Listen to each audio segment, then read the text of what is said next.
প্রথমে হচ্ছে আপনাকে জানতে হবে যে নিজেকে আপনি কিভাবে ইন্ট্রোডিউস করবেন। তো সবার আগে আপনি যখন গেলেন পুরাতন মানে নাট্যকলা যে পুরাতন নাট্যকলা যে ভবনটা আছে সেখানে আপনি র্যান্ডমলি আপনাকে পিক করতেছে, আপনি সবাই সিরিয়ালে আছেন রোল ওয়াইজ। দেন ওই মুহূর্তে হচ্ছে আপনাকে যখন গ্রুপ ওয়াইজও মানে রুমে আস্ক করতে পারে যে এক্সাম বোর্ড আছে বা যে কমিটি থাকে, এক্সাম কমিটি থাকে তারা, বা সরাসরি হচ্ছে আপনাকে বোর্ড হচ্ছে সরাসরি আপনাকে ভাইবা বোর্ড একজন একজন করে পিক করতে পারে, ডিপেন্ড করছে কতজন পরীক্ষা দিচ্ছে তাদের উপরে, যেটা আমি অলরেডি গতকালকে শেয়ার করেছি। আচ্ছা, এখানে আপনি যদি একজন সিঙ্গেল করে যান দেন অবশ্যই আপনাকে একটা বেসিক পরিচয় দিতে হবে। আপনি একটু শুদ্ধ বাংলায় কথাবার্তা বলার চেষ্টা করবেন, আঞ্চলিকতা থাকলে কোনো চাপের কিছু নাই, বাট অবশ্যই চেষ্টা করবেন যে খুবই সুস্পষ্টভাবে নিজেকে ওয়েল প্রনাউন্স ওয়েতে বাংলা যে স্টাইলটা আছে সেইভাবে উপস্থাপন করা যেতে পারে। তো আপনি যখন নিজের পরিচয়টা দিচ্ছেন তখন কিছু বেসিক ইনফো আপনি অবশ্যই আপনার ব্যাপারে শেয়ার করবেন, যেন তাৎক্ষণিক আপনার যে এক্সামিনার আছেন সে যেন বুঝতে পারে। হাঁটু কাঁপানো যাবে না, কনফিডেন্সিয়াল ওয়েতে ডিল করতে হবে, খুবই সুস্পষ্ট সাবলীল অর্থবোধক বাচনভঙ্গি যেন থাকে, খুব কমপ্লিকেটেড না করে ফেলেন, আঞ্চলিকতা থাকতে পারে, ইটস ওকে, কিন্তু সামনের যে পার্সনটা আছে সে যেন আপনার কথা বুঝতে পারে। অনেক সময় এমন হয় যে আমরা একসাথে একটা এক্সাম মানে ভাইবা বোর্ডে ৫ জন টিচারকে সামনে দেখে এমন ভাবে তাকাচ্ছে, আপনার সাথে আই কন্টাক্ট করতেছে, আপনি প্রেসার খেয়ে যাচ্ছেন। দেন সেই ক্ষেত্রে আপনি হয়তোবা ইনস্ট্যান্ট পারফরম্যান্সটা অনেক বেশি ডাউন করে ফেললেন, যার কারণে তাদের আপনার প্রতি ফার্স্ট ইমপ্রেশনে নেগেটিভ চলে আসে। এজন্য একটা কথা আছে যে first impression is the best impression.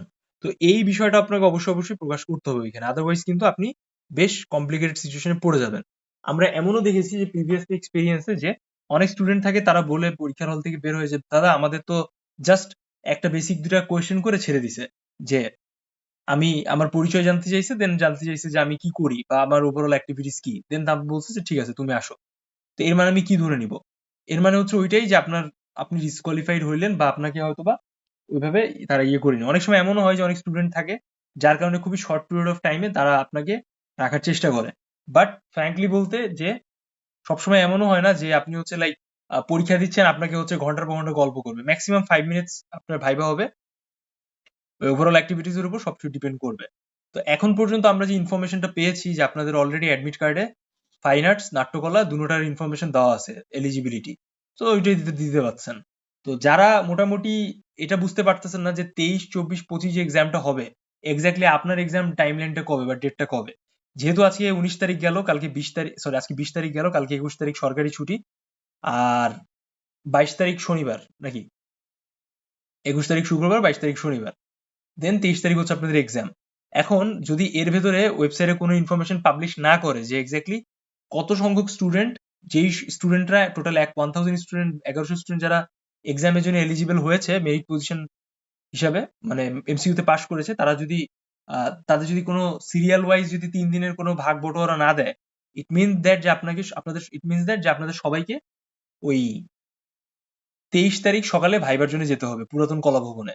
Otherwise কিন্তু যারা অ্যাটেন্ড করবে না তারা কিন্তু ডিসকোয়ালিফাই, তাদের কিন্তু বাতিল বলে গণ্য করা হবে। খুব সিম্পলি একটা ক্যালকুলেশন আমরা জাতীয় কবি কাজী নজরুল ইসলাম বিশ্ববিদ্যালয় জেকেএনইউর এক্সামে দেখি, ডিউর এক্সামে দেখি, আরইউর এক্সামে দেখি, সিইউর এক্সামে দেখি, সব জায়গায় কিন্তু সেম সিকোয়েন্সটাই ফলো করা হয়ে থাকে। সো তারা ওই বিষয়টাকে ওইভাবে বিচার বিশ্লেষণ করে বেছে নেয়।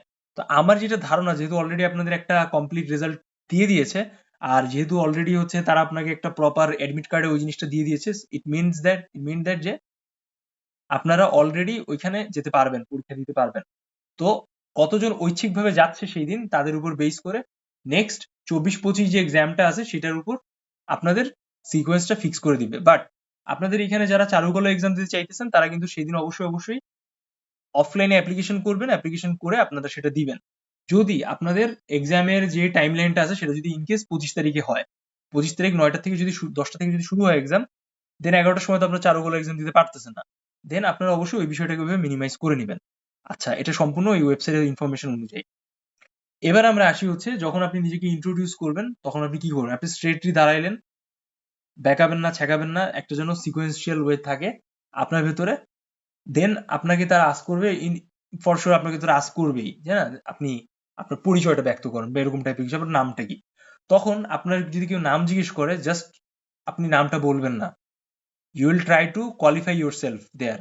সো আপনি যদি বলে পরিচয় দেন, দেন আপনি আপনার পরিচয় দিবেন। আর যদি জিজ্ঞেস করে যে আপনার নামটা কি, দেন আপনি খুব সহজে সুন্দর করে প্রথমে হচ্ছে গ্রিটিংস করবেন। যারা সালাম দিতে চাচ্ছেন তারা সালাম দিলেন, যারা নমস্কার বা আদাব দিতে চাচ্ছেন আদাব দিলেন, নমস্কার দিলেন। It's up to you. Then আপনার নামটা বললেন, দেন নাম বলার পরে আপনি ৩ টা বিষয় এড করতে পারেন। ফার্স্ট অফ অল হচ্ছে আপনি কোথায় থেকে এসেছেন, এইরকম। হ্যাঁ? আর দেন তারা যদি ফরওয়ার্ড কোয়েশ্চেনস করে, দেন আপনি আপনার ওই বিষয়গুলোকে এড করলেন। বাট আপনি এভাবে বলতে পারেন যে আপনি হচ্ছেন অমুক, আপনি অমুক জায়গা থেকে এসেছেন, এরকম টাইপের।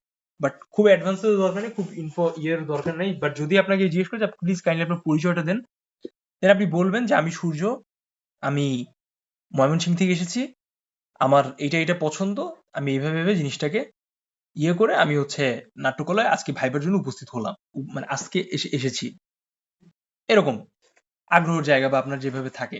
সব থেকে সলিড অ্যান্সার হচ্ছে যে এটা মুখস্থ না, সবাই নিজের প্যাটার্নটা ফিক্স করবেন। বাট তারপরও সব থেকে সলিড সলিড ওয়েতে যদি আপনি ডিল করতে চান, দেন আপনি বলবেন আপনার আগ্রহের ব্যাপারে, যে হয়তো আপনি ছোটবেলার নাট্যকলার অমুক পার্ট থেকে আপনি ইন্সপায়ার্ড হয়েছেন বা এরকম।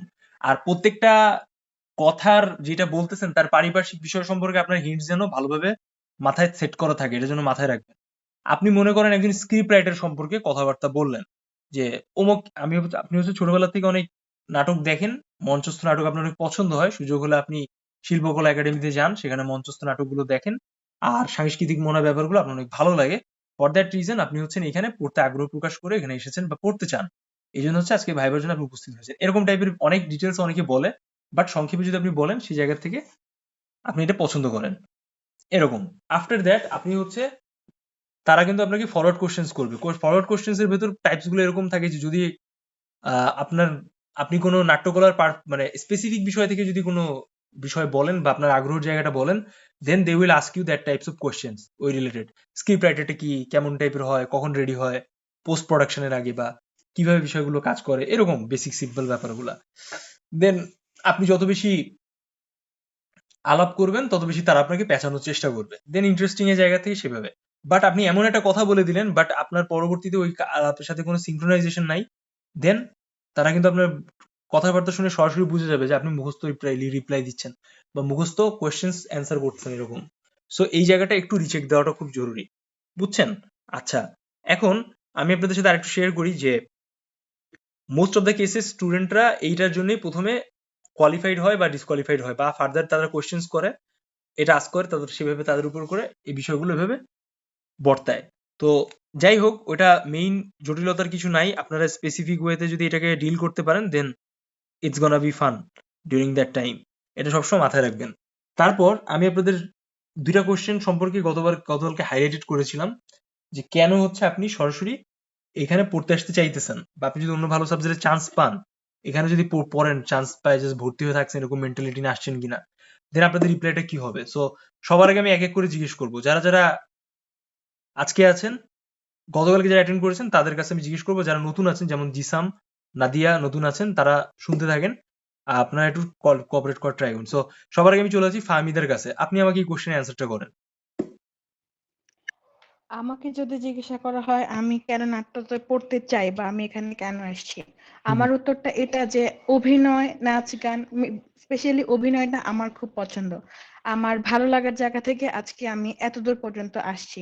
কিন্তু এখন আমি আমি মূলত অভিনয় জিনিসটা খুব ভালোবাসি, তো আমি আমার এই প্যাশনটাকেই প্রফেশন করতে চাচ্ছি। আচ্ছা, ভেরি নাইস। আচ্ছা, নেক্সট হচ্ছে আমরা নেক্সট নেক্সট কে অ্যান্সার করবেন? আপনারা নিজেরা নিজের থেকে ফ্র্যাঙ্কলি উত্তর দেন। নেক্সট কে অ্যান্সার করতে চাইতেছেন?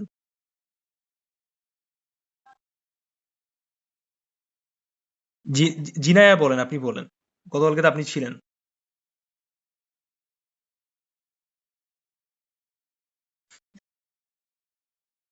জিনায় কি আপনি বলতে চাইতেছেন নাকি? আচ্ছা, উনি মেবি একটু প্যারা ফেস করতেছে, সমস্যা নাই, আমরা নেক্সট আরেকজনের কাছে চলে যাই। আচ্ছা, জেনিয়া, সরি জিনায়া না, জেনিয়া, জেদি, হ্যাঁ জেদনি। ফারিয়া বলবেন কিছু? ফারিয়া তো মেবি আজকে জয়েন করছেন। সুমন বলেন, সুমন আপনি বলেন, আপনার উত্তরটা শুনি। আপনি এই কোশ্চেনে কি অ্যান্সার করবেন? ভাইয়া আমি বলবো, বাট এখন খুব নার্ভাস লাগতেছে। এই যে দেখেন, দেখছেন? আপনি আমাকে জীবনেও দেখেননি। দেখছেন কখনো আপনি আমাকে? আপনি আমাকে চেনেন? আমি কোন গ্রহ থেকে আসছি? নাকি আমি কোথায় থেকে, আমার জন্ম কোথায় হয়েছে? কেউ কিন্তু আমার সম্পর্কে জানেন না। একটা বিশ্বাসের জায়গার দিক থেকে, আস্থার জায়গার দিক থেকে আজকে আপনারা কিন্তু পার্টিসিপেশন করতেছেন। একটা বেটার কিছু যেন আপনি পেতে পারেন। সেই হিসাবে। ফর দ্যাট রিজন ওই দায়বদ্ধতা, দায়িত্বটা আমারও আছে যেন আমি আপনার কাছ থেকে এগুলো বিষয় আদায় করে নিতে পারি। কিন্তু আপনি অলরেডি নার্ভাস হচ্ছেন। আপনি এখন আপনার এই অবস্থা। আপনি মেইন এক্সাম অ্যাটেন্ড দিন করলে কি করবেন? কখনো চিন্তা করছেন? তো সমস্যা নাই। বাসায় বসে আবার প্র্যাকটিস করেন। কালকে এবার আমরা একসাথে বসে ডিল করব। আচ্ছা, সুমন বলেন। সবাই সুমনের অ্যান্সার শুনেন। ভাইয়া আমি লাস্টে বলবো, সবাই ওকে, বলুক। অবভিয়াসলি। অলরাইট। সবারটা শুনেন। আচ্ছা, সুমন বলেন। সুমন আছেন না? আচ্ছা, জি ভাইয়া। বলেন প্লিজ। আচ্ছা, আমি এই নাট্যকলাতে ভর্তি হতে চাই, কারণ হচ্ছে আমার ছোটবেলা থেকেই গানের প্রতি আহ, ভালো একটা পেশন আছে। গান গান অনেক ভালো লাগে আমার ছোটবেলা থেকেই, কারণ আমার পরিবার সকলেই মানে সকলেই গানের সাথে যুক্ত আছে, ঠিক আছে। তো আমার বড় বোন, তিনিও গানের সাথে যুক্ত আছেন। তিনি কবি নজরুল ইউনিভার্সিটিতে সঙ্গীত বিভাগে পড়াশোনা করতেছেন। তো আমার তো সেখান থেকে আর কি অধিক আগ্রহটা জেগেছে। তো সেখান থেকেই আমি এই গানকে ভালোবাসতে শুরু করেছি। তো আমার আহ, গানের যে কম্পোজ, মানে গান তৈরি করা, এই জিনিসটা আমার অনেকদিন আগে থেকেই ভালো লাগে। হুম। তাহলে তো সেজন্যই আর কি আমি আহ, এই বিভাগে ভর্তি হতে চেয়েছি। আচ্ছা, ঠিক আছে। Very nice. বাংলাদেশে একজন কম্পোজারের নাম বলেন তো, বিখ্যাত কম্পোজারের, যে হয়তোবা একটা ২১শে ফেব্রুয়ারি গান বা এই রিলেটেড জায়গার দিক থেকে খুব বেশি মানে বুঝতেই পারছেন আমি কি বলতে চাচ্ছি। বাংলাদেশে একজন স্বনামধন্য কম্পোজারের নাম বলেন, যে মিউজিক কম্পোজ করছে বা মিউজিকের মানে সংযোজনের। মানে আধুনিক আধুনিক বলতে পারি, তবে আহ, ওইগুলো একটু জানতে হবে। তো আমি আধুনিক যে প্রীতম, ঠিক আছে। তারপরে আপনি কোন ইমন জনরার আছে। গান বেশি পছন্দ করেন? জি। আপনি কোন জনরার গান বেশি পছন্দ করেন? রবীন্দ্রসঙ্গীত, নজরুল সঙ্গীত, এটা হচ্ছে জনরা। ঠিক আছে? গানের জনরা। ইংলিশ, বাংলা, কোন মাধ্যম বা কিছু, আধুনিক বাংলা, কোন টাইপের গান পছন্দ করেন? আমি মূলত মানে সব, মানে এই ধরনের যেগুলো আছে সবগুলোই ভালো লাগে আমার। আচ্ছা, তবে আমি বাংলাদেশে ছোটবেলা থেকে। মাইজ ভান্ডারি গান কোন অঞ্চলের গান? জি। বাংলাদেশে মাইজ ভান্ডারি সঙ্গীতটা কোন অঞ্চলের গান? মাইজ ভান্ডারি এটা জানা নাই।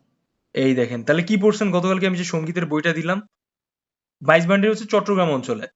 বুঝছেন? ও আচ্ছা আচ্ছা। এভাবে আপনাকে আচ্ছা, কনফিউজ করা হবে, একটার পর একটা প্রেশার দেওয়া হবে, আর আপনি যদি ডিল না করতে পারেন তখন কি করবেন? কালকে একটু পড়াশোনা করবো ইনশাল্লাহ। আচ্ছা, কালকে আর কবে কালকে কোন কালকে পড়াশোনা করবেন? Okay, let me tell you what. হ্যাঁ, বলেন এখন। এইভাবে জিনিসটারে হেলে ফেলে দিলে হবে? সবাই দেখবেন। আচ্ছা, আপনার আচ্ছা, অঞ্চলে একজন বিখ্যাত ব্যক্তিত্বের নাম বলেন। জয়নুল আবেদিন। আচ্ছা, আর সঙ্গীত কোনো সাংস্কৃতিক শিল্পী বা প্রাঙ্গণে কাজ করছেন এমন কারো নাম বলেন। কুদ্দুস বয়াতি। আচ্ছা, কুদুস বয়াতির একটা বিখ্যাত গানের ২টা লাইন বলেন। এটা হচ্ছে, কোনটা বলি? এই যে, তার কি সামনে গিয়ে বলবেন, স্যার কোনটা বলবো? এরকম এত ক্যাজুয়াল হওয়া যাবে না। এটাকে একটু সিরিয়াস নিতে হবে। আমি কিন্তু মানে ফান না, এটা সিরিয়াস। এটা ব্যাপারটা আসলে গুরুত্বপূর্ণ। So always prepare yourself before attend your examination, যে আপনি যতটুকু অ্যান্সার দিচ্ছেন, কথা বলতেছেন সাবলীলভাবে, কনফিডেন্সিয়াল ওয়েতে, তারা যেন আপনাকে কোনোভাবে ডিস করতে না পারে যে, আরে এই পোলাটার ভিতর তো নাই এরকম। ১ সেকেন্ডও টাইম দিবে না, বলবে আসসালামু আলাইকুম, যান আপনার ছুটি। দেন জি তখন ভাই। এই জন্য আপনি কি চান আপনার সুযোগটা মিস যাক? নেভার। ফর দ্যাট রিজন আপনাকে অবশ্যই এটাকে মেইনটেনেন্স করতে হবেই। আচ্ছা, জি ভাইয়া, বুঝতে পারছি। এখন ফারিয়া, আপনি কিছু বলতে চান? ভাইয়া বলছি তো সবার লাস্টে বলবো। সবার লাস্ট তো আপনি, এখন সবার লাস্ট ৩ জন আছেন। আরেকজন আর কেউ নাই। গতকালকে আপনারাই ক্লাস করছেন। বাকিদের ভেতর বাকিরা সবাই নতুন আছেন। সো এটা কিন্তু খুব গুরুত্বপূর্ণ আমি যেটা বলতেছি। বুঝছেন? আচ্ছা, এখন জি আজকে ভাইয়া বুঝছি। আচ্ছা, আপনি কি বলতে চান নাকি আমরা ফার্দার এগিয়ে যাব ক্লাসে? আমি হচ্ছে সকালবেলা থেকে নিচ থেকে ওইটা লিখছিলাম, তো আচ্ছা, একটু নভের বড় আহমেদের হয়ে উপরে গেছে, এখন এটা ডকুমেন্টারি একটু ইয়েটা প্রেজেন্ট। দেখছিলেন? আচ্ছা, একটা কথা শুনেন। নভের আহমেদের উপরে ডকুমেন্টারিটা দেখছিলেন? না ওইটা আচ্ছা, ওইটা সবাই একটু ফলো করবেন। ভাইয়া আমার একটা কোশ্চেন। হ্যাঁ, হ্যাঁ, আপনাদের কারো কোনো কোয়েশ্চেন থাকলে আমাকে আস্ক করেন। বাট আমরা এখন আমাদের আজকের ক্লাসের ডিসকাশনে চলে যাবো। হ্যাঁ, বলেন।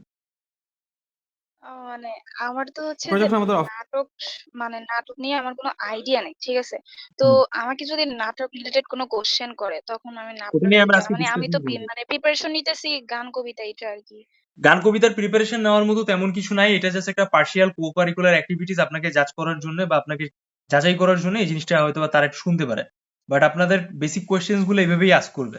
আপনার পারফরম্যান্স এর উপরে তারা আস্ক করবে। তারা কিন্তু আপনাকে সারাদিন সময় দিবে না। সো আপনি সেটার জন্য প্রিপেয়ার আছেন কিনা, আপনার কনফিডেন্সিয়াল জায়গা আছে কিনা এগুলো তারা চেক করবে, রিচেক করবে।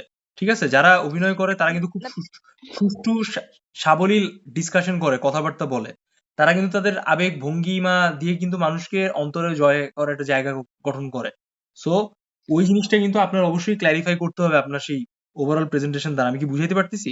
বা যে যেখানে জি থেকে ভাইয়া ক্লাসটা আমার অ্যাটেন্ড করতেছেন তারা কিন্তু এই প্রত্যেকটা ব্যাপারগুলোকে খুব ভালোভাবে বিচক্ষণতার সাথে দেখবেন। আদারওয়াইজ কিন্তু ঝামেলা আছে ভাই, সিরিয়াসলি। হ্যাঁ, এখন বলেন, এখন আপনার ভাইয়া কিছু সাপোজ ধরেন আমাকে কোনো নাটক রিলেটেড কোনো কোশ্চেন করলো বাট ওইটা পারলাম। আবার যদি আমাকে বলে যে আমাকে একটু অভিনয় করে দেখাইতে যদি আমি ওইটা না পারি তো ওইটা তা আমি তো এই জন্য আপনাদের বললাম কিছু ভিডিও কিছু রেফারেন্স সাজেস্ট করলাম না, ওইগুলো দেখবেন। ওইখান থেকে যে যে বিষয়গুলো আছে সেগুলো নিজেদের থ্রুতে একটু উপস্থাপন করার চেষ্টা করবেন। একই সাথে হচ্ছে একটা প্রপার ডিল করবেন বা আয়নার সামনে একটু পারফরমেন্স করার চেষ্টা করবেন যেন বিষয়টাকে আপনি অ্যাডজাস্ট করে অ্যান্সার করতে পারেন। অনেক সময় এমনও হয় যে গ্রুপ ওয়াইজে হচ্ছে অভিনয়টা দিয়ে দেয়। তো ওই ইনস্ট্যান্ট মুহূর্তে কিন্তু আপনাকে অবশ্যই এটা পারফরমেন্স থ্রুতে উপস্থাপন করতে হয়। মনে করেন ৩ জনের একটা টিম দিল, বলল যে আপনারা এই বিষয়টার উপর এই সিকোয়েন্সের উপর অভিনয় করেন। তখন কিন্তু আপনাকে ইনস্ট্যান্ট, আমি গতকালকে একটা অভিনয় বললাম না, ৩ জন ফ্রেন্ড ছিল, তারা হচ্ছে একটা আন্দোলনে গেছে, একজন মারা গেছে। এখন এটার উপর একজন ফ্রেন্ড খুব হতাশ হয়ে গেছে, তাকে নিয়ে সো এটার উপর বেস করে একটা অভিনয় টাইপের সিকোয়েন্স আমি আপনার সাথে শেয়ার করলাম না গতকালকে। ক্লাসের রেকর্ডিংটা চেক করবেন, বুঝতে পারবেন এটা। বুঝছেন? জি ভাই আমি পুরো মানে পুরো ভিডিওটা আমি ভালো করেই দেখছি। তো এখন আমার সমস্যাটাই হচ্ছে যে মানে আমি অভিনয়টা পারি না। এই আর কি।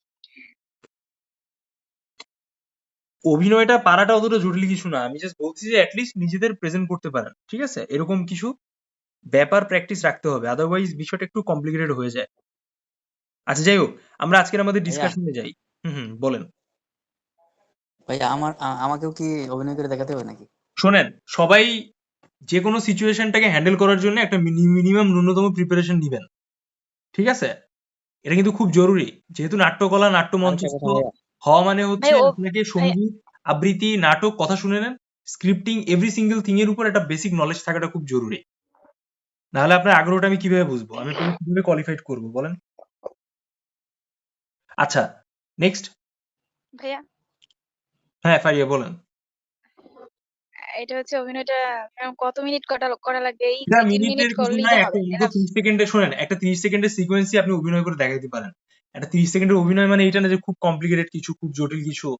আপনার অঙ্গমা ভঙ্গিমা দিয়ে হাত পা একটু মুভ করে জাস্ট সুইফটলি আপনি যেরকম দেখতেছেন একটা সিকোয়েন্স ফ্লোরটাকে ইউজ করে বিভিন্নভাবে আপনি বিষয়টাকে উপস্থাপন করতে পারেন। ইটস ভেরি ইজি, অতটা ক্রিটিক্যাল কিছু না। হ্যাঁ, তো চলেন আজকে আমরা আমাদের আজকে আচ্ছা ঠিক আছে। ডিসকাশনে যাই। তো সবার আগে আজকে আমরা জানবো যে নাটকটা কি আসলে। ঠিক আছে? এটা হচ্ছে আমাদের আজকের জানার টপিক। তো চলেন আমরা হচ্ছে বেসিক ডিসকাশনটা করি। আর বিষয়গুলোকে সবাই স্ক্রিন দেখতে পাচ্ছেন? হ্যালো? দেখতে পাচ্ছি না ভাইয়া এখনো। আচ্ছা, আচ্ছা। না ভাইয়া। ওকে, সবাই আবার খেয়াল করেন। দেখেন। এখন দেখা যাচ্ছে? হ্যাঁ। জি ভাইয়া দেখ। Very nice. তো নাটক হচ্ছে মূলত কি? মঞ্চে অভিনেতা অভিনেত্রীদের সাহায্যে মানব জীবনের সুখ-দুঃখ, হাসি-কান্না, আনন্দ, বেদনা যখন সংলাপের আশ্রয়ে দর্শকের সামনে উপস্থিত করা হয় তখন তাকে আমরা নাটক বলতেছি। রঙ্গমঞ্চে অভিনয়ে উপযোগী করে যে সাহিত্য রচিত হয় তাকে সাধারণত নাটক বলা হয়ে থাকে। হ্যাঁ, নাটক, নট, নাট্য, নাটক এই ৩ টি শব্দেরই মূল অর্থ হলো নট বা নাটক বা যে বিষয়টা আছে আরকি। তো হোপফুলি আপনারা ব্যাপারটা বুঝতে পারলেন। এটা পরবর্তীতে একটু পড়ে ভালোভাবে দেখে নিবেন। নাটক কত প্রকার হয়ে থাকে বা নাটকের মূলত শ্রেণী বিভাগে এই গল্পটা আসলে কিরকম এখানে। তো নাটক হচ্ছে মূলত ৪ টা স্টেপে হয়ে থাকে, পৌরাণিক, ঐতিহাসিক, সামাজিক এবং রাজনৈতিক বিষয়ের উপর বেস করে। হ্যাঁ? তো রস পরিণতি অনুযায়ী নাটককে ট্র্যাজেডি, ক্লাসিক, রোমান্টিক, কমেডি এবং প্রহসন এইটার উপর বেস করে কিন্তু ভাগ করা হয়ে থাকে। ঠিক আছে? রূপ অনুসারে শ্রেণীবিভাগও আছে নাটকে, যেমন লোকনাট্য, গীতিনাট্য, নৃত্যনাট্য, পথনাটক। উপস্থাপনার রীতি অনুসারেও নাটককে তিন ভাগে বিভক্ত করা হয়ে থাকে: বাস্তবধর্মী, রূপক অর্থে, সাংকেতিক প্রভৃতি। বাংলাদেশে নাটক প্রধানত দুই ভাগে বিভক্ত। বাংলা নাটককে প্রধানত দুই ভাগে বিভক্ত করা হয়ে থাকে: রসপ্রধান এবং রূপপ্রধান নাটক। রূপপ্রধান নাটকের মোট 4টা শ্রেণী আছে: একটা হচ্ছে ট্র্যাজেডি, একটা হচ্ছে মেলোড্রামা কমেডি, আর একটা হচ্ছে প্রহসন। ঠিক আছে?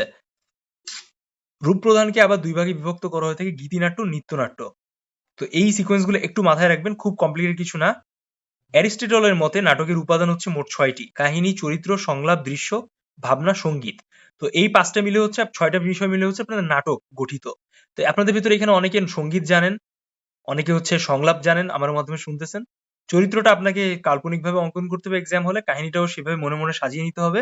আর ভাবনার দৃশ্য, এই দুটো হচ্ছে বিষয় যেটা হচ্ছে আপনাদের ভিজুয়ালাইজেশন করতে হবে মেইন এক্সামে। এর সবচেয়ে সম্বলিত রূপ হচ্ছে আপনাকে নাটক বলা হয়ে থাকবে। বা অনেক ক্ষেত্রে এমন বলা হয়ে থাকে যে আপনাকে একজনকে বলবে যে আপনি একটা অভিনয় করেন, এরকম এরকম ক্যারেক্টার, এরকম এরকম বিষয়। আপনি সরাসরি এক এক এক 30 সেকেন্ড একটা অভিনয় করলেন। করার পরে আপনার পাশের যে জনকে জিজ্ঞেস করা হবে যে এখানে নাটকের মোট কয়টা উপাদান উপস্থিত ছিল। দেন আপনি নরমালি বললেন কাহিনী, চরিত্র, সংলাপ, দৃশ্য, ব্যাস। আপনারা দুজনই কোয়ালিফাইড। এরকম ভাবে ভাগ করা হয়ে থাকে। ঐতিহাসিক নাটক দেখেন এখানে কি বলতেছে: অতীতের কোনো ঘটনা, ইতিহাসের কোনো চরিত্র অবলম্বনে যেটা হয়ে থাকে তাকে ঐতিহাসিক নাটক বলা হয়ে থাকে। সামাজিক নাটক কাকে বলে এবং এর বৈশিষ্ট্য দেখেন। সমাজের কোনো সমস্যা নিয়ে রচিত নাটককে সামাজিক নাটক বলা হয়ে থাকে। সামাজিক নাটকে সমাজের মৌলিক প্রবণতা এবং নানান অনুষদের প্রতি নাট্যকারদের সতর্ক থাকতে হয় এবং এই ধরনের নাটককে সমাজের দুই পক্ষের মধ্যে দ্বন্দ্ব, দ্বিধার নানাবিধ ব্যাপার-স্যাপারের উপর বেস করে বিষয়গুলো উপস্থাপন করা হয়ে থাকে। যেমন দীনবন্ধু মিত্রের হচ্ছে নীল দর্পণ, নজরুল মোমেনের হচ্ছে রূপান্তর, এরকম। কমেডি নাটকটা দেখে নিবেন। বাংলাদেশের নাটক প্রথম অভিনীত হয় কবে? এরকম একটা কিছু বিষয় আছে। বাংলাদেশে প্রথম নাটক অভিনীত হয় হচ্ছে 1795 সালে। হেরাসিম লেবেডেভ নামে রাশিয়ান এক ব্যক্তি দ্য ডিসগিউজ নামে love is the best doctor নামে 2টি নাটক বাংলায় অনুবাদ করে এদেশের পত্রপাত্রী নিয়ে অভিনয় করান। বুঝছেন ব্যাপারটা? বাংলা নাটকের প্রথম মঞ্চস্থ হয় হচ্ছে 1831 খ্রিস্টাব্দে। ঠিক আছে? কলকাতায় লালবাজারে প্লে হাউস এ এই নাটকটা রঙ্গমঞ্চ হয়। তো এভাবে কিন্তু বাংলায় প্রথম নাটকের সূচনা হয়। প্রথম বাংলা মৌলিক নাটক কোনটি? বাংলা সাহিত্যের প্রথম মৌলিক নাটকের উদ্ভব হয় হচ্ছে 1852 সালে। নাটক জীবনের দর্পণ। নাটকের নাম হচ্ছে জীবনের দর্পণ। জীবনের প্রত্যক্ষত দেখতে, জানতে, বুঝতে এবং নাটকের বিকল্প নেই। দেশকালকে বিষয়ের উপর বেস করে এখানে নাটকের ওভারঅল ইনফরমেশন দেওয়া আছে, এগুলো দেখবেন বাসায় বসে। বাংলা ভাষায় প্রথম সার্থক এবং আধুনিক নাটক কোনটি? বাংলা ভাষায় প্রথম সার্থক আধুনিক নাটক হচ্ছে শর্মিষ্ঠা। 1859 সালে মাইকেল মধুসূদন দত্ত এই নাটক রচনা করেন। পুরাণের কাহিনী অবলম্বনে এই নাটক রচিত হয়। বাংলা ভাষার প্রথম সার্থক ট্র্যাজেডি নাটক হচ্ছে কৃষ্ণকুমারী। বুঝছেন? এগুলো একটু ভালো করে দেখে যাবেন। বাংলা ভাষার প্রথম সার্থক কমেডি নাটক হচ্ছে পদ্মাবতী। 1860 সালে মাইকেল মধুসূদন দত্তের হাত ধরে রচিত হয়। গ্রিক পুরাণের অ্যাপেল অফ ডিসকর্ড অবলম্বনে মাইকেল মধুসূদন দত্ত এই নাটক রচনা করেন। বাংলা ভাষার মুসলমান রচিত প্রথম নাটক হচ্ছে কোনটি? এটা হচ্ছে বসন্ত কুমারী। ঠিক আছে? এটা হচ্ছে রচিত, মুসলমান রচিত নাটক। 1873 সালে মীর মোশাররফ হোসেন এই নাটকটা রচনা করেন। বাংলা ভাষায় মুসলমান রচিত অবলম্বনে প্রথম এটা আমি অলরেডি বললাম। জমিদার দর্পণ, সরি। এটা হচ্ছে জমিদার দর্পণ, 1873 সালে মীর মোশাররফ হোসেন রচিত করেন। আচ্ছা, বাংলা নাট্য সাহিত্যে প্রথম ট্র্যাজেডি রচনা করে হচ্ছে কীর্তি বিলাস। এটা হচ্ছে 1852 সালে যোগেন্দ্র চন্দ্র গুপ্ত এই নাটকটি রচনা করেছেন। ঠিক আছে? এরকম টুকটাক যে ব্যাপারগুলো আছে এগুলো একটু ভালো করে দেখতে হবে। তারপর বাংলা সাহিত্যের বিখ্যাত কিছু নাটক আছে, সেগুলো সম্পর্কে আপনি এখান থেকে জেনে নিতে পারবেন। এগুলো জেনারেল ইনফরমেশন, খুব বেশি ক্রিটিক্যাল কিছু না। বাট তারপরেও কিছু কিছু নাটকের ব্যক্তিত্বরা আছেন যাদের সম্পর্কে আপনাদের জানতে হবে। যেমন এখানে খেয়াল করেন, কাজী নজরুল ইসলাম ঝিলিমিলি 3টি নাটকের অবলম্বন সংরক্ষণ করে গ্রন্থ রচনা হয়েছে। মধুমালা, আলেয়া, পুতুলের বিয়ে। শরৎচন্দ্র চট্টোপাধ্যায়, মুনীর চৌধুরী আছে, আহ সৈয়দ ওয়ালিউল্লাহ আছে, অমৃতলাল বসু আছে, যতীন্দ্রনাথ ঠাকুর আছেন। ঠিক আছে? মামুনুর রশিদ আছেন। এগুলা সিরিয়াল ওয়াইজ একটু দেখবেন। হারিফ সংকেতের আছে সোদবোধ। তারপর জিয়া হালদারের আছে এলেবেলে। হ্যাঁ? তো এই যে ব্যক্তিত্বের আমি কথাগুলো বললাম, এগুলো আপনাদের একটু ভালো করে দেখতে হবে। তো মোটামুটি নাটক সম্পর্কে আপনারা একটা প্রপার ধারণা পাইলেন। সবাই ক্লিয়ার ব্যাপারগুলা? আচ্ছা, জি ভাইয়া। এর বাইরে আর কারোর যদি কোনো কোয়েশ্চেন্স থাকে আমাকে আস্ক করেন। ভাইয়া পিডিএফ গুলো কোথায় আছে? পিডিএফটা দেখেন ওই পিন পোস্টে দেখেন, মেসেঞ্জারে পিন পোস্ট আছে, ওইখানে পাবেন। সঙ্গীত নিয়ে যে আমি আপনাদের ইনফো দিছি, ওইখানে সরাসরি হচ্ছে সঙ্গীত রিলেটেড কিছু পার্টিকুলার বিষয়কে ফলো করবেন। তার ভেতরে হচ্ছে আহ, আপনি যেটা ফলো করবেন সেটা হচ্ছে সঙ্গীত কোন অঞ্চলের কোন সঙ্গীত। আপনি যে অঞ্চল থেকে আসছেন জিসাম, আপনি যে অঞ্চল, আপনি আপনার দেশের বাড়ি কোথায়? আমি তো ভাইয়া ঢাকারই। আচ্ছা, ঠিক আছে। এখন আজকে যারা নতুন জয়েন করেছেন তারা সবাই একটু সাউন্ডটা মিউট করেন। আচ্ছা, আজকে যারা নতুন জয়েন করেছেন তারা কাইন্ডলি হচ্ছে আপনাদের একটু পরিচয় দেন। তা আপনাদের সাথে পরিচিত হইলাম না, ক্লাস নিয়ে নিলাম। সো সবার আগে জিসাম, আপনার পরিচয়টা দেন। আপনি কোথা থেকে জয়েন করেছেন, আপনার ওভারঅল ইনফরমেশন। আমি জিসাম বিন জাকির ঢাকা থেকে জয়েন করছি। এই আর কোনো ইনফরমেশন নাই আপনার সম্পর্কে? কোনো এক্সট্রা কারিকুলার অ্যাক্টিভিটিস, নাটকের উপর কেন আগ্রহ হইলো, কেন পড়তে চাইতেছেন? আমি যখন আগে একটা আবৃত্তি সংগঠনে আবৃত্তি শিখতাম, তখন আম, রোকেয়া প্রাচী নামে একজনের একটা শর্ট ফিল্ম বা নাটকের মধ্যে আমাদের ওইখান থেকে কয়েকজনকে নিয়ে গেছিল সাইড ক্যারেক্টার হিসেবে অভিনয় করানোর জন্য। তো এরপর থেকেই হয়েছে।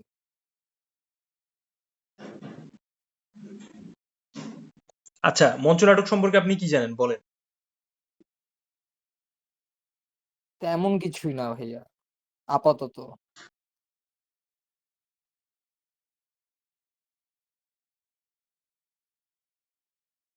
আর কোনো কিছু জানেন নাট্যকলা সম্পর্কে? না। আচ্ছা, আপনার প্রোফাইলে একটা ছবি দেখতে পাইছি আমি। ওটা যে ওটা অনেক বিখ্যাত একজন মানুষের ছবি, বাংলাদেশের অনেক তারা স্বাধীনভাবে হ্যাঁ, কিভাবে আপনি তার সাথে কানেক্টেড হইলেন? আমি তার সাথে কানেক্টেড হইছি যে মুক্তিযুদ্ধের পর যখন যশোরের দিকে ইন্ডিয়ান ট্রাক আটকায় দিছিল, তো এই ব্যাপারটা অনেক ফ্যাসিনেশন লাগছে আমার কাছে। তো এটার জন্য তো উনি পরে মিলিটারি কাস্টাডিও খাটছিল। তো এরপর তো ওনার বেলটেল হয়ে যাওয়ার পর সম্ভবত জাসদের দিকে ঝুঁকে গেছিল। হুম, এই অলরাইট। তো আরেকজন আছেন, আপু আছেন, আপনি আপনার পরিচয়টা দেন। কিভাবে কি কানেক্টেড হইলেন, জয়েন করলেন আমাদের সাথে? আপনার শর্ট পরিচয়টা আমরা জানি, কোন অঞ্চলের আপনি? No no no information. আচ্ছা, ঠিক আছে। এবার আমরা জাহাঙ্গীরনগর বিশ্ববিদ্যালয়ের নাট্যকলা বিভাগের ইতিহাস সম্পর্কে একটু। ভাইয়া আমি ভোলা থেকে। হ্যাঁ, শিওর শিওর, আপনি শুরু করেন। ফারিয়া, আপনি শুরু করেন। 2 মিনিট টাইম, আপনার পরিচয় দেন। জি ভাইয়া, আমি ফারিয়া ভোলা থেকে বলছি। ভাইয়া আমি আমার ভোলা জেলার মানে মানে এই যে শিল্পের সাথে মানে রিলেটেড ওদের আমার কোনো আইডিয়াই নেই। আমার জাস্ট হচ্ছে এই যে এটা হচ্ছে যে একটু গান কবিতার প্রতি একটু ইন্টারেস্ট ছিল, তো ওই দিক থেকে আর কি বিবেচনা করে যেহেতু পজিশনটা আসছে বা কি সিলেক্টেড হয়েছি, তো ট্রাই করি দেখি হয় কিনা। তো এরকম আর কি। এখন আমার ভোলা জেলা শুধু একজনের, একটা নাট্যকারের শুধু নাম আমার জানা আছে, সেটা হচ্ছে যে মোশাররফ হোসেন, আর একটা যে নাটক করে যে বাংলা নাটক তৌসিফ মাহবুব। এই এতটুকুই আমার কোনো মানে সাংস্কৃতিক বিষয়ের সাথে জড়িত এরকম ব্যক্তির ব্যাপারে আমার আইডিয়া নাই, কোনো জানিও না কিছু। এখন কি করব?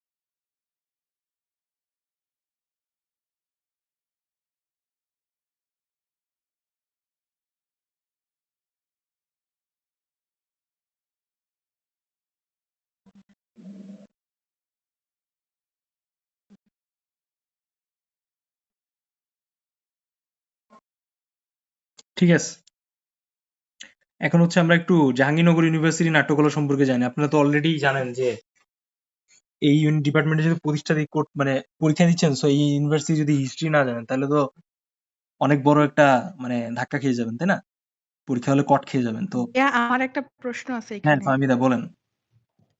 তো যেহেতু এটা নাটক ও নাট্যতত্ত্ব বিভাগের একটা প্রশ্ন, তো জাহাঙ্গীরনগর বিশ্ববিদ্যালয় নাটক এবং নাট্যতত্ত্ব বিভাগের যদি কথা বলা হয় তাহলে সবার আগে নাম আসে স্যার সেলিম আল দীনের। তো হুম। হচ্ছে যখন আমাদের এই যে অভিনয়ের ব্যাপারটা যে কোনো একটা রোল প্লে করে দেখাইতে হইলো, যা বা গতকালকে আপনি বললেন যে কোনো একটা শর্ট এইটা ক্যারেক্টার বা দেখেন, রোল প্লে করার একটু আমি প্র্যাকটিস আপনাকে করতে। ইন্টারাপ্ট করি, একটু 1 সেকেন্ড একটু ইন্টারাপ্ট করি। দেখেন, আপনাকে অভিনয় করতে হবে এমন কোনো কথা নাই। ইন এনিহাউ আপনাকে অন্য কিছু করতে বলতে পারে। বাট তার মানে এটা না যে আপনি এটা সম্পর্কে প্রিপারেশন নিবেন না। অবশ্যই। হ্যাঁ, বলেন এখন তো কি হলো বলছেন? আমরা তো যেহেতু সেলিম আল দীন স্যার জাহাঙ্গীরনগর সেলিম আল দীন বিশ্ববিদ্যালয়ে স্যার কে অনেক ছিলেন? বড় একটা হ্যাঁ, সেলিম আল দীন স্যার কে ছিলেন? বাংলাদেশের বিখ্যাত নাট্যকার এবং হচ্ছে চলচ্চিত্রকার এবং চলচ্চিত্র পরিচালক। হ্যাঁ, ভেরি নাইস। হ্যাঁ, তারপর বলেন। তো এই যে ঠিক আছে, আমাদের একটা নিজেদের থেকে একটা প্রিপারেশন রাখতে হবে। তো এই যে রোল প্লেটা, এটা কি আমরা স্যারের উপন্যাস থেকেই চুজ করতে পারবো নাকি অন্যান্য উপন্যাস থেকে আমরা নিতে পারবো ক্যারেক্টার? এটা এত কমপ্লিকেটেড কিছু না, আপনারা অনেক কমপ্লিকেটেড করতেছেন, আমি জানি না আপনারা কেন এত কমপ্লিকেট করছেন। খুব সিম্পল আপনাকে বিষয়টা দিবে উপস্থাপন করার জন্য, খুবই সিম্পল। দেখা গেল যে একটা 21শে ফেব্রুয়ারি কোনো সিচুয়েশন আপনার সামনে দিল, আপনি ওটা অভিনয় করলেন। কিন্তু এর মানে এটা না যে আপনি পুরো একদম মানে বলিউড হলিউডের মতো অভিনয় করছেন, এরকম না। খুব সিম্পল, আপনি ওটা জানেন, আপনার নলেজের বাইরে কিছু নাই। ঠিক আছে, এত কমপ্লিকেটেড কিছু না। তবে স্যাররা চুজ করে দেয় কিছুটা, বা সম্পূর্ণ হচ্ছে দেখা যায় যে স্যারের ছাড়াও, মানে এটা ডিপেন্ড করে আপনাদের পারফরমেন্সের উপরে, ডিপেন্ড করে আবার আপনাদের সিচুয়েশনের উপরে ডিপেন্ড করে। এটা এক্স্যাক্টলি কেউ বলতে পারে না যে স্পেসিফিক কি হবে। বাট যেহেতু স্যাররা এক্সাম দিচ্ছে, তারাই একটা চান্স দিবে আপনাকে সেভাবে। বুঝতে পারছেন?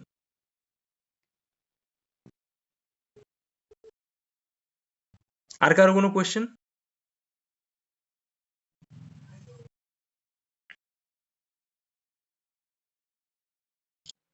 আচ্ছা, ভাইয়া, হ্যাঁ হ্যাঁ, বলেন। আমি গান কবিতার পাশাপাশি বিট বক্সিংও পারি, এটা কোনো কাজে লাগবে? বিট বক্সিং কাজে পারেন, আপনি দেখাইতে পারেন তাদের, কিন্তু এটার সাথে আসলে খুব রিলেশন বা আমি খুব মানে রিলেট করতে পারবো না, বুঝছেন? কারণ এটা হচ্ছে র্যাপের জিনিসপত্র, আর আপনি হচ্ছে গান করতেছেন, সেটা আলাদা বিষয়। বুঝতেই পারছেন আমি কি বলতে চাচ্ছি। কিন্তু জি আপনার জি তারা জি। ট্যালেন্ট দেখতে পারে, এটা অসম্ভব কিছু না। এটা ইন এনি হাউ আপনি যদি বলেন তারা বিট বক্সিং করে দেখাও, আপনি 2 মিনিট 1 সেকেন্ড 10-5 সেকেন্ড মারলেন বিট বক্সিং, সমস্যা কি মুখ থেকে? সো এতটা জি ভাই। কমপ্লিকেশনের কিছু নাই।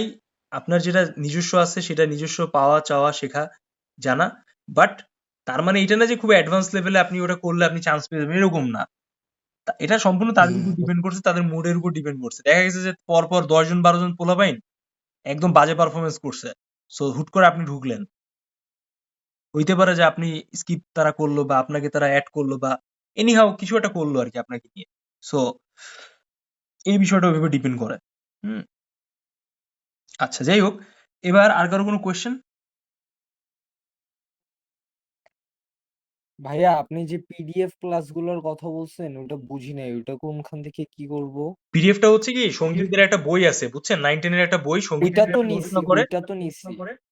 আচ্ছা, এরপরে আমি যে ইনফরমেশন গুলো আপনাদের সাথে শেয়ার করলাম আজকে, এগুলো আপনারা পিডিএফ পাবেন। আর রেকর্ডিংটা তো পাচ্ছেন, তো শুনে শুনে ওটা পড়তে পারছেন। আর এগুলো যাবতীয় বিষয় আমি আপনাদের সুন্দর করে সাজানো আছে, ওগুলো আমি আপনাকে দিয়ে দিব একটু পরে ক্লাস শেষে আর কি। বুঝছেন? তো যারা একান্ত বুঝতে পারতেছেন না, তারা ওগুলো জিনিসপত্র একটু ঘাটাঘাটি করবেন, দেখবেন আপনার আইডিয়া হয়ে যাবে। আর টুকটাক আপনাদের সুবিধার জন্য আমি কিছু লিঙ্ক শেয়ার করেছিলাম, সেগুলো একটু জাস্ট দেখার ব্যাপারে বলতেছিলাম। এই ছাড়া আর কিছু না। হ্যাঁ,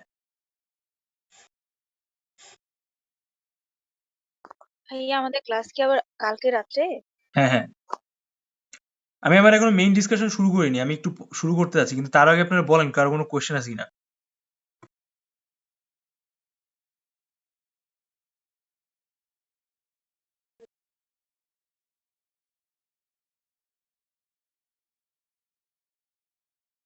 নো কোয়েশ্চেন? ঠিক আছে। তাহলে আমরা শুরু করি আমাদের ডিসকাশন।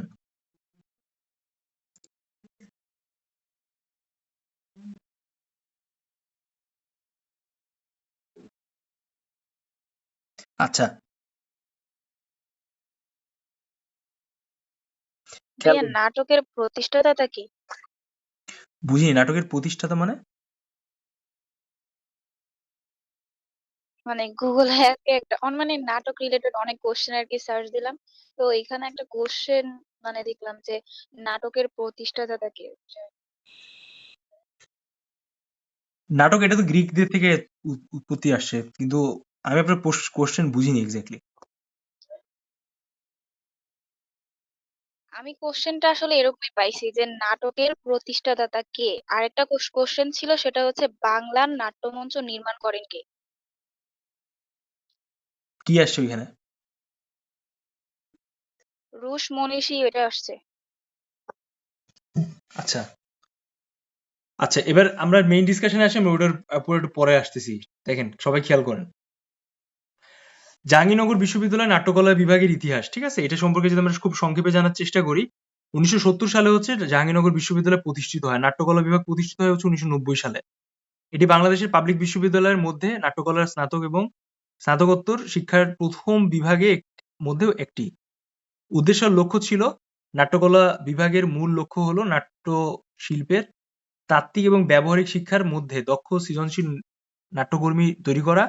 আর এই বিভাগের বিভিন্ন দিক হচ্ছে অভিনয়, নির্দেশনা, নাট্য রচনা, মঞ্চস্থ, আলোক পরিকল্পনা এবং নাট্যতত্ত্ব নিয়ে শিক্ষা প্রদান, মানে থিওরিটিক্যাল পার্ট। আচ্ছা, উল্লেখযোগ্য প্রযোজনা হচ্ছে বিভিন্ন বিভাগটি নিয়মিত নাটক মঞ্চস্থ করে থাকে, যা দেশের নাট্য অঙ্গনে প্রশংসিত। ঠিক আছে, এদের একটা অবদানও আছে। জাহাঙ্গীরনগর বিশ্ববিদ্যালয়ের নাট্যকলা বিভাগের সাংস্কৃতিক অঙ্গনে বিভিন্ন ভূমিকায় রয়েছে, এটা হচ্ছে বেসিক ব্যাপার। আচ্ছা, এবার উল্লেখযোগ্য বিভাগের যে উল্লেখযোগ্য ব্যক্তিত্বরা আছেন, প্রথমটা হচ্ছে অধ্যাপক ডক্টর আফসার আহমেদ। হ্যাঁ, তিনি বিভাগের প্রতিষ্ঠাতা এবং বাংলাদেশের নাট্য অঙ্গনে একটি বিশিষ্ট ব্যক্তিত্ব।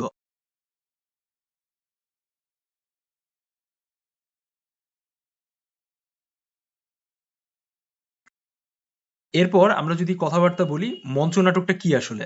মঞ্চনাটক হলো একটি শিল্প মাধ্যম যেখানে অভিনেতা এবং অভিনেত্রীদের সরাসরি দর্শকের সামনে লাইভ পারফরমেন্স প্রদর্শন করে, এবং এটি নাট্যকলার একটি প্রাচীন এবং শক্তিশালী রূপ, এবং সাহিত্য, সঙ্গীত, নৃত্য, মঞ্চ পরিকল্পনা, আলোক সম্পাদনা, আমি যা বললাম একটু আগে, সবকিছুর উপর বেস করে এটা অভিনীত হয়ে থাকে। ঠিক আছে, এর ভেতরে অনেক ইনফরমেশন আছে, বিষয় আছে, যেমন সংলাপ, অভিনয়, পোশাক, মেকআপ, আলোক আলোক মানে লাইটিং, সরাসরি অভিনয়ের যে ব্যাপারটা আছে, মঞ্চস্থ রিলেটেড, এইগুলো হচ্ছে আপনাদের একটু জানতে হবে।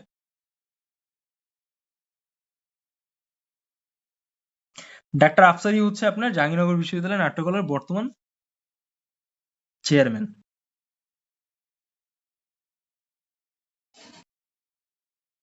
তো মোটামুটি আমরা এই রিলেটেড কিছু বিষয় সম্পর্কে জানলাম। এবার হচ্ছে আমরা আরেকটু বিষয় নিয়ে একটু আলোকপাত করি।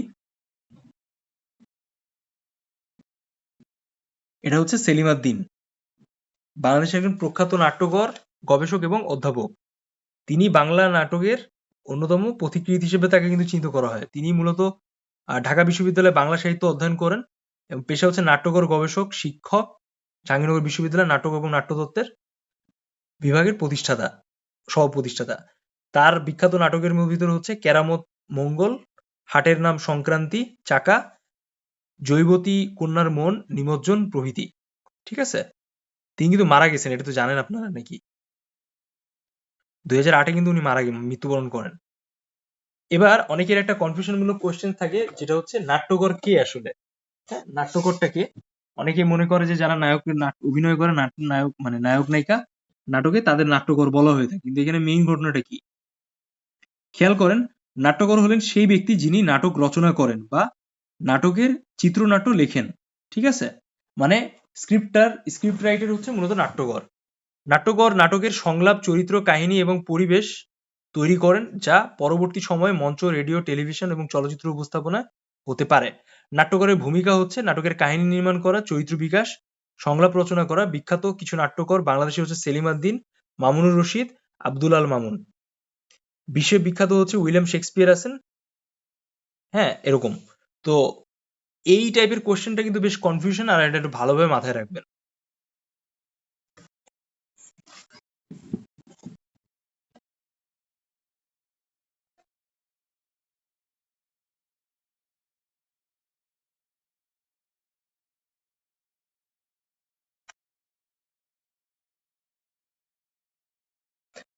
একটা কোশ্চেন আরেকটা ইম্পর্টেন্ট যেটা বারবার আসে সেটা বা অনেকে জানতে চায় যে একটা ব্যাকড্রপটা কি আসলে নাটকের ভেতরে এটা কিভাবে ভূমিকা রাখে।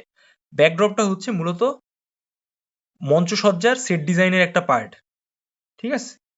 এটি সাধারণত মঞ্চের পেছনে স্থাপন করা হয় এবং বড় পর্দা বা দৃশ্যপট যা নাটকের কাহিনী এবং পরিবেশের আবহ দৃষ্টি সৃষ্টি করে সেটার জন্য এটা ব্যবহার করা হয়ে থাকে। মূলত এটা একটা ব্যাক স্টেজের ক্ষেত্রে হাতে আঁকা একটা অবস্থা, বা মনে করেন যেটা ত্রিমাত্রিক ব্যাক স্টেজ দেখেছেন না আপনার বিভিন্ন সময় বিভিন্ন জায়গায়, যেমন জিসাম যেখানে অভিনয় করছেন ওইখানে ব্যাকড্রপটা ছিল ওরকম টাইপের টুকটাক। মনে করেন যে একটা সিকোয়েন্স আছে, একটা নদী টাইপের বিষয় দেখাইতে চাইতেছে, তো ব্যাকগ্রাউন্ড এরকম নদীর একটা চিহ্ন বা ওই টাইপের বিষয়কে উপস্থাপন করা হইলো। তো এইভাবে হচ্ছে ব্যাকড্রপের বিষয়টা সাধারণত কাজ করে। হ্যাঁ,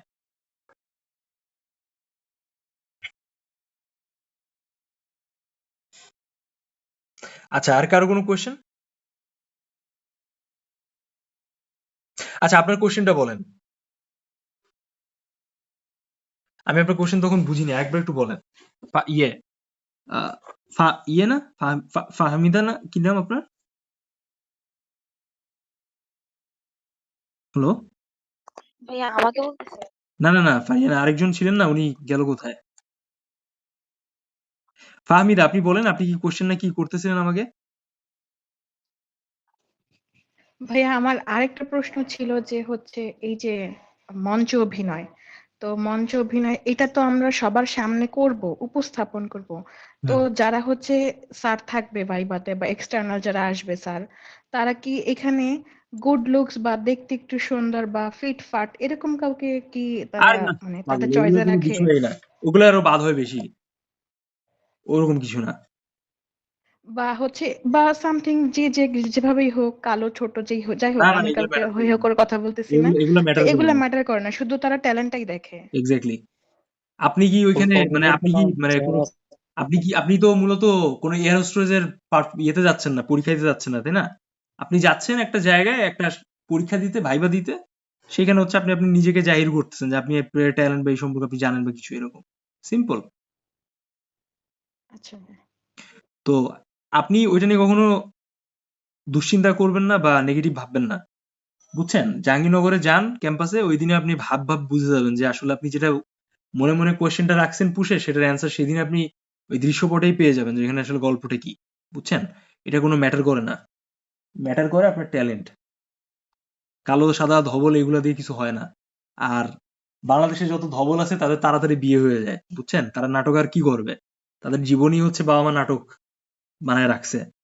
দেখবেন আপনার যত আশেপাশে যত রকম আপুরা আছে বা ফ্রেন্ড সার্কেল আছে, দেখবেন অলরেডি ছেলে মেলে দেখতেছে, বিয়ে হয়ে যাচ্ছে। হ্যাঁ, তো এটা টাইম পাস। তাদের জন্য এই জায়গাগুলো না, সাংস্কৃতিক স্পেস তাদের জন্য না। সাংস্কৃতিক স্পেস তাদের জন্য যারা এর উল্টোটা। বুঝতে পারছি? ভাইয়া, হ্যাঁ, সুমন। ফাহমিদার কথার অনুযায়ী তো ফজলুর রহমান বাবু নাট্যকার, তো তাহলে আজকে নাট্যকার হইতো না, বাদ যাইতো। হ্যাঁ, সেটাই। তো দেখেন, একটা নাটকের মঞ্চায়ন বা উপস্থাপনার ভিতর বেশ কিছু গুরুত্বপূর্ণ বিভাগ রয়েছে, বুঝছেন? একটা হচ্ছে নাট্যকর। নাট্যকারের কাজ হচ্ছে আপনার নাটকের গল্প, সংলাপ এবং চিত্রনাট্য রচনা করে। নাট্য পরিচালক পুরো নাটকের যে পরিচালনার দায়িত্ব নেয়, অভিনয়, মঞ্চনাটকের আলোকসজ্জার নিয়ন্ত্রণ যে করে আরকি।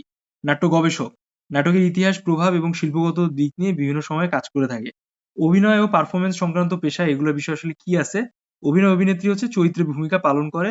সংলাপ প্রশিক্ষক হচ্ছে মূলত অভিনেতাদের সংলাপ বলা এবং উচ্চারণ, দেখবেন ব্যাকড্রপে একজন কথা বলে দিচ্ছে, অভিনয় শিল্পীরা সেটা দেখে দেখে কপি মারতেছে। বা অনেক সিনেমা, অনেক জায়গায় হচ্ছে দেখবেন যে ব্যাক স্টোরি দেখায়, ব্যাক স্টোরিতে অনেক ইনফরমেশন পাওয়া যায়, এরকম টাইপের ব্যাপার।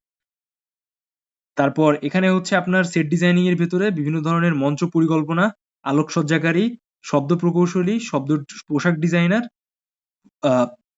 প্রস্থেটিক, মেকআপ আর্টিস্ট, এরকম ব্যাপারগুলো থাকে।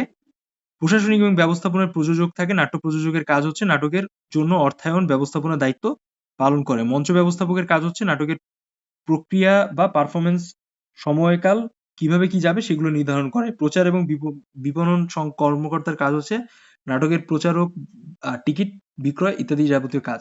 তো এইগুলো হচ্ছে একটু অফবিট টপিক, বাট তারপর আমি আপনাদের সাথে কিছুটা শেয়ার করলাম, কারণ ধাপ করে আপনাকে যখন বলা হবে যে নাট্যকারের কাজ কি, তখন আপনি আর পারলেন না, তখন কিন্তু কট খেয়ে যাবেন ডাইরেক্ট।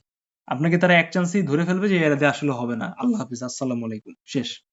সো আপনার জন্য এই জায়গাটা সেফ থাকেন, ঠিক আছে?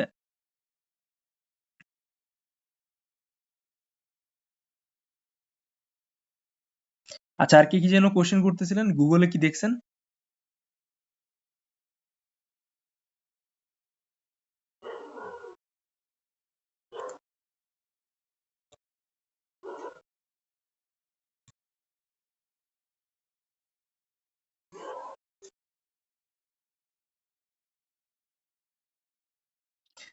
ভাইয়া আমি জিজ্ঞেস করছিলাম যে হুম, হুম। বাংলা নাট্যমঞ্চ নির্মাণ করেন কে?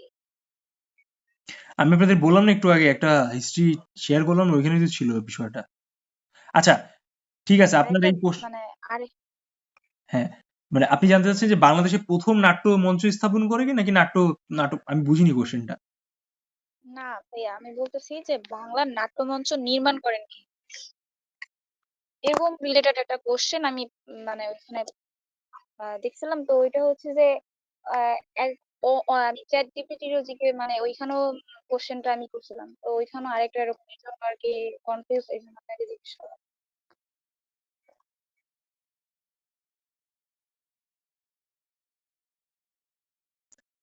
এটা এরকম হতে পারে, বাংলাদেশের প্রথম নাট্যমঞ্চ নির্মাণ করেন কে, এটা এরকম হতে পারে, তাই না? আচ্ছা, তো আমরা একটু চেষ্টা করি এটার নিয়ে কথাবার্তা বলা, এটার লিস্ট আউট আছে, সমস্যা নাই। তো এইটা যাওয়ার আগে আমি একটু বলি যে প্রথম নাট্য নাট্যচর্চা কখন বা কোথায় শুরু হয়? প্রাচীন গ্রিসে শুরু হয়। হুম, এটা হচ্ছে ৫ম শতাব্দীতে নাট্যচর্চা প্রথম শুরু হয়। দ্য পার্সিয়ান্স ৪৭২ খ্রিস্টাব্দে, খ্রিস্টপূর্বে এটা হয়। এই বিষয়টা একটু জানলেন, গ্রিসে এটা হয় মঞ্চস্থ, তখন খুব বেসিক বিষয় ছিল। আহ প্রাচীন ভারতে আমরা নাট্যশাস্ত্র দেখি, তো প্রথম নাট্য মঞ্চস্থ হয় হচ্ছে না, মানে নাট্য মঞ্চ নির্মাণের কৃতিত্ব যায় হচ্ছে রাজা নরকৃষ্ণ দেবের কাছে। এটা হচ্ছে কলকাতায় ১৭৯৫ সালে। হ্যাঁ, স্থান হচ্ছে আপনার শোভাবাজার রাজবাড়ি, এরকম একটা জায়গা। তো ইউরোপিয়ান থিয়েটারের আদলে এখানে প্রথম দিকে ইংরেজি এবং বাংলায় নাটক মঞ্চস্থ হয়। তো এগুলো অনেক জিনিসপত্র হারাই গেছে, তো এগুলো খুব একটা ক্রিটিক্যাল ক্রুশিয়াল জায়গা না। আমরা অলরেডি আমাদের যে বেসিক বেসিক বিষয়গুলো জানার প্রয়োজন ছিল সেগুলো আমরা জেনে ফেলেছি, অলরাইট? তো এগুলো আপনাদের একটু ভালোভাবে দেখতে হবে। আপনারা পিডিএফ পেয়ে যাবেন। নেক্সট ক্লাসে আপনাদের টাস্ক থাকবে, আমি একটু বলে দিই আপনাদের।